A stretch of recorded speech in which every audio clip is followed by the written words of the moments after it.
আপনার সঙ্গিনীর সঙ্গে যদি বাড়ির কাজে একটু বেশি সময় দেন তাহলে আপনার সেক্স লাইফ অনেক বেশি ভালো হবে। এমনটাই বলছেন কানাডার আলবার্তা বিশ্ববিদ্যালয়ের গবেষকরা। এই বিষয়ে প্রায় ১৩০০ দম্পতির উপরে গত ৫ বছর ধরে সমীক্ষা চালিয়েছেন তারা। সুদূর কানাডার আলবার্তা বিশ্ববিদ্যালয়ের এই সমীক্ষার ফল প্রকাশ্যে আসার পর এই বিষয়ে নিজের মতামত দিয়েছেন এ দেশের বিশেষজ্ঞরাও। কারণটা খুবই স্পষ্ট। কানাডা, আমেরিকা কিংবা ইউরোপের সংস্কৃতি, জীবযাপনের মান একেবারেই ভিন্ন। তাহলে সেই সমীক্ষার ফল কি আমাদের দেশের সঙ্গেও মানানসই? এই প্রশ্ন করা হলে সীমা হিঙ্গুরানি, অমৃতা সাংঘি শাহ এবং শ্যাম মিথিয়ার মতো সমাজতত্ত্ববিদরাও মানছেন আলবার্তা বিশ্ববিদ্যালয়ের এই সমীক্ষার ফল। বক্তব্য মূলত এটাই, যদিও ভারতের ক্ষেত্রে এমন ইঙ্গিত বেশি শহর এবং শহরতলিতেই।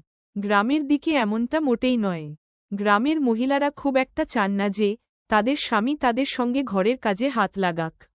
কিন্তু শহরের মেয়েরা চান তাদের স্বামী তাদের সঙ্গে ঘরের কাজে হাত লাগাক। বাচ্চা থাকেল তার দেখভাল করুক। আর খুবই ভালো হয় যদি স্বামীরা তাদের রান্নার কাজে একটু সাহায্য করেন। যদি ঘরের কাজ মেয়েদের সঙ্গে কাঁধে কাঁধ মিলিয়ে ছেলেরাও করে, এতে সম্পর্কের ঘনিষ্ঠতা বাড়ে। একে অপরের সঙ্গে বোঝাপড়া অনেক বেশি তৈরি হয়।